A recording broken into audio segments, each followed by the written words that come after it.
Hey, it's Dave Torres, the Realtor again. It's a tongue twister. It should be a lot easier to say than that, but for me it's not. So this is another video in a series of videos that I'm doing, and it's just how to run a real estate business in any type of a market. It's fundamentals of real estate have never changed. They're never going to change. It's just going to be the same thing over and over and over. It's been this way for, well, ever since they started tracking real estate stuff, and that was about 3,000 years ago. It's kind of funny too, they actually have stone tablets where they have real estate contracts written on it. I've never seen them, I've been told about them, and so I'm just going on the information that other people have given me. But yeah, they had everything on there, including payment, real estate commissions, and the whole shebang. So the fundamentals back then, yeah, it's still the same fundamentals that we've got today. And so the last video that I did was a call to action. How do you get people to actually look at these things that you're sending to them?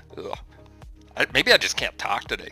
But how do you get people to look at the things that you're sending them and then get them to give you a call? How do you do that? That's with the call to action. Now you've got people that are calling you because your call to action is producing some results. You're trying, if you're doing it right, you're kind of like playing around with some different calls to action. You know, it's like, does this one work better than that one? How about this one? How about that one? And honestly, you're going to find about like 2 or 3 that work really, really well. Just keep pushing that button. Just keep pushing that button, because the more people you help and the more information that you give people and it's useful to them, the more business you're going to do. Because the next question that they're going to ask, okay, is, well, now that I know all these things, what do I do? Okay. And this is the funnest part of all. This is where you get to sign contracts with people. Okay. What do we do now, Dave? Now that I know that there's this problem in the real estate market that I was unaware of. Thank God you sent me those emails, or thank God you sent me those text messages. Okay, well, Mr. Client, I'm so glad that you asked that, because the very next thing that we need to do, okay, and if they're a seller, this is what you would do. We need to establish the value of your the value of your property as it sits in the market right now. Okay, so we need to know where you're at. We also need to come up with a pretty educated guess of what the market value is going to be, say, in the next 30 to 60 days, because we are in a market where the values are declining. And the reason that's important to come up with the values 60 days into the future is that we need to make sure that we're not pricing the property at today's market value, okay? And then by the time we get it onto the market, say in a week, it's a little bit less, okay? So we've already missed the mark, and then in another, say, like week or so, because we're still at the same price, the market has declined a little bit more, and now we're way off the mark, and now we have to drop the price way down, okay, in order to catch the market as it's declining.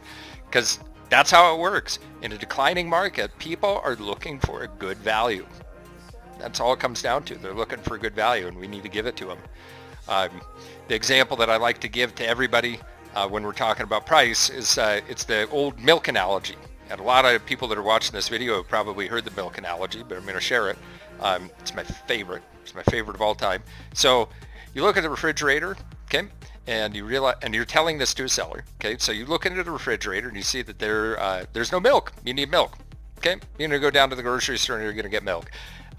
So you know that you can go to like the normal place. You know, let's say that you go to the Albertsons, you know, because we have Albertsons up here. Okay, I'm going to go to Albertsons. I'm going to get a gallon of milk. Okay, and it's about $4 a gallon. You know, that's how much I paid last time. It was probably going to be about that much. But as you're driving to Albertsons, you have to go past another grocery store. And this other grocery store, they've got a big billboard out there that says milk on sale today. Oh, milk is on sale today. This is really great.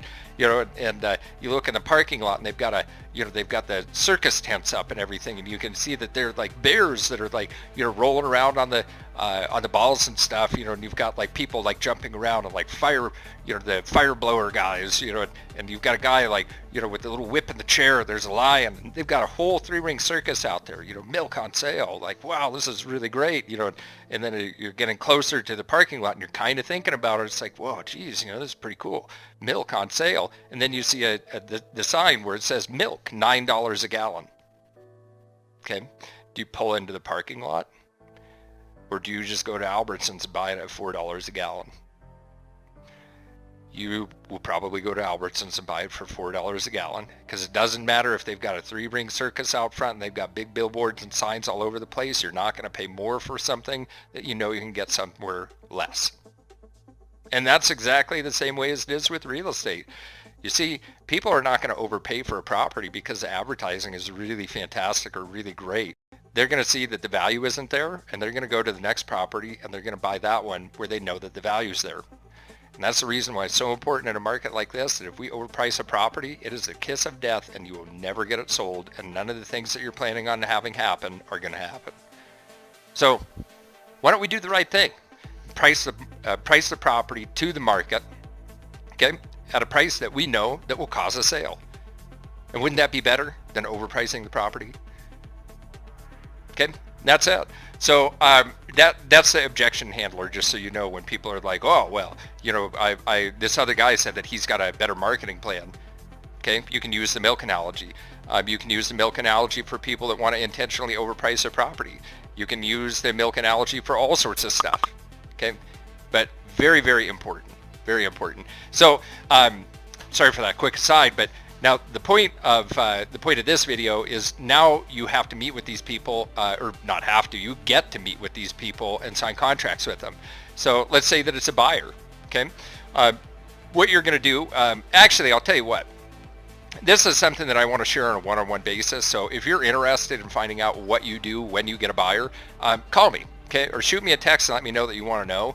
You know, leave your number or you know, whatever contact information you want to give me, and I'll give you a call. You know, we'll talk about the next step whenever you get a buyer. Because in today's market, it's a little bit different. And to be quite honest, the stuff that I'm using right now is so effective that, you know, if everybody gets it, you know, and everybody starts using it, I'll have to come up with new material. So I want to share it to the people that are watching the videos that, hey, if they really want it, I'm going to give it to them on a one-on-one basis. So my information is right down below there. You can find me on YouTube. You can even Google me and find my number. So yeah, give me a call, shoot me a text.